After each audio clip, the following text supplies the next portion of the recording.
Hi hello नमस्कार, कसे आहात सर्वजण? मजेत ना? सिम्स किचन मराठीमध्ये तुम्हा सर्वांचं पुन्हा एकदा अगदी मनापासून स्वागत आहे। आता हिवाळा चालू झालेला आहे आणि हिवाळ्यामध्ये सर्वांचीच खवय्येगिरी जागी होते। सर्वांनाच काही ना काहीतरी चटपटी चमचमीत असं खावंसं वाटत असतं। आज आपण इथे हिवाळा स्पेशल प्रोटीन आणि फायबरने भरपूर अशी थालीपीठाची भाजणी कशी बनवायची ते पाहणार आहोत। ही थालीपीठ भाजणी बनवताना चवीसोबतच पोषण कसं भेटेल किंवा ही भाजणी पचायला हलकी फुलकी कशी होईल याचा देखील विचार केलेला आहे।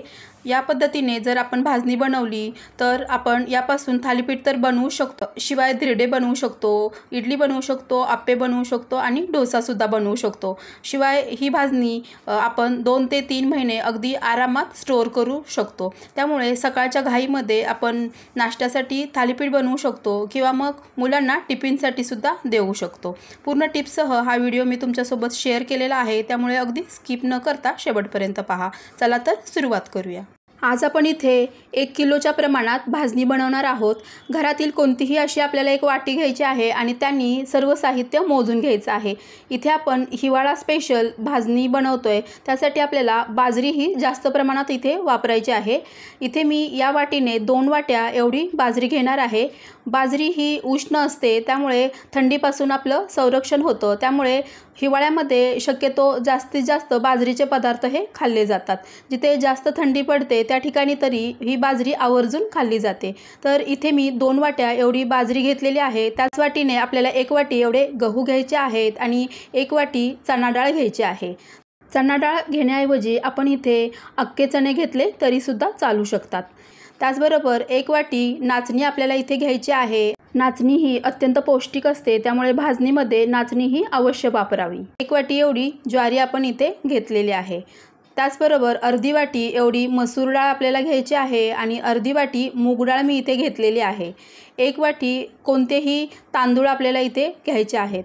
तुम्ही जर डाएट फॉलो करत असाल किंवा मग तुम्ही जर भात खात नसाल तर तांदूळ स्किप केले तरी सुद्धा चालतील। त्यानंतर अर्धी वाटी एवढी उडीद डाळ मी इथे घेतलेली आहे। याऐवजी आपण अख्खे उडीद घेतले तरी सुद्धा चालू शकतात।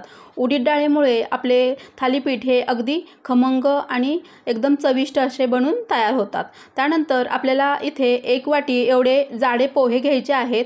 त्यानंतर अगदी पाव कप एवढे साबुदाणे आपल्याला यामध्ये टाकायचे आहेत। आपल्या थालीपीठाच्या भाजणीला छान चिकटपणा यावा आणि बाइंडिंग छान यावं यासाठी आपल्याला इथे साबुदाणे टाकायचे आहेत।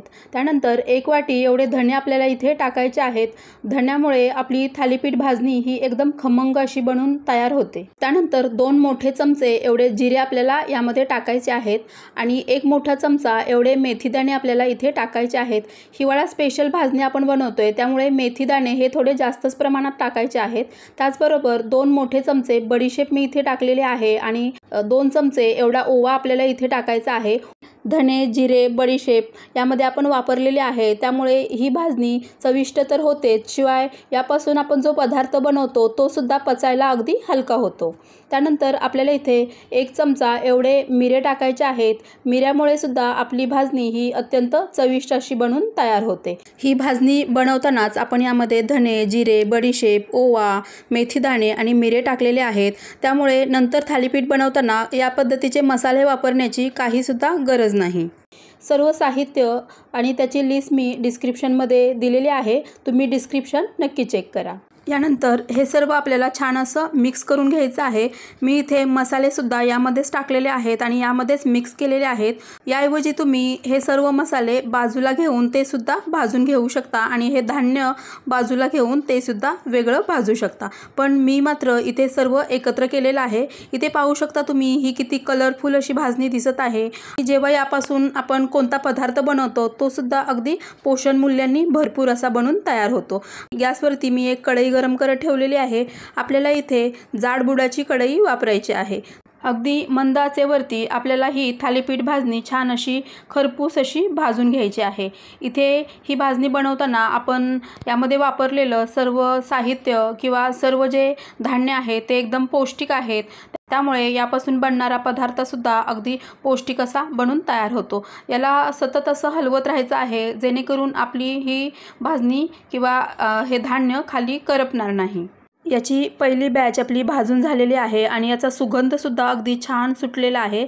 एका परातीमध्ये मी हे काढून घेतलेलं आहे आणि त्याच कढईमध्ये आपल्याला दुसरी बॅचसुद्धा अशीच भाजून घ्यायची आहे। परातीत काढलेल्या भाजणीला असं मध्ये मध्ये थोडंसं हलवून घ्यायचं आहे आणि तिला थंड करून घ्यायचं आहे।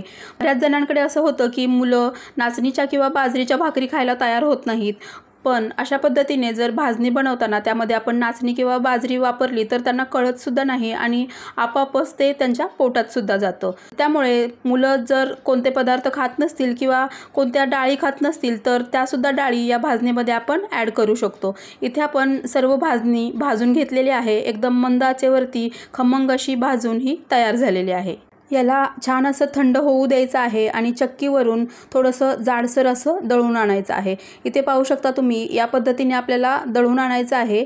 हे पीठ थोडंसं काळपट दिसतं कारण यामध्ये आपण बरेचसे धान्य मिक्स केलेले आहेत। ही भाजणी थोडीशी जाडसरच असायला हवी, तरच आपले थालीपीठ हे एकदम छान असे बनून तयार होतात। त्यामुळे चक्कीवाल्याला ही भाजणी दळताना ज्वारीच्या पिठाप्रमाणे थोडीशी जाडसर दळायला सांगावी। घरी सहज उपलब्ध असणाऱ्या साहित्यामध्ये कमी खर्चामध्ये ही भाजणी बनवून तयार होते, त्यामुळे आपल्याला बाहेरून थालीपीठाची भाजणी विकत आणण्याची सुद्धा काही गरज नाही। जर ही थालीपीठाची भाजणी तुम्हाला आवडली असेल तर तुम्ही सुद्धा या पद्धतीने या हिवाळ्यामध्ये अशी थालीपीठाची भाजणी नक्की बनवून पहा। आणि हा व्हिडिओ जर तुम्हाला आवडला असेल तर व्हिडिओला लाईक करा आणि तुमच्या फ्रेंड आणि फॅमिलीमध्ये जास्तीत जास्त शेअर करा। व्हिडिओ शेवटपर्यंत पाहिल्याबद्दल तुम्हा सर्वांचे धन्यवाद। भेटूया पुढच्या व्हिडिओमध्ये, तोपर्यंत मस्त खा आणि स्वस्त रहा। थँक्यू।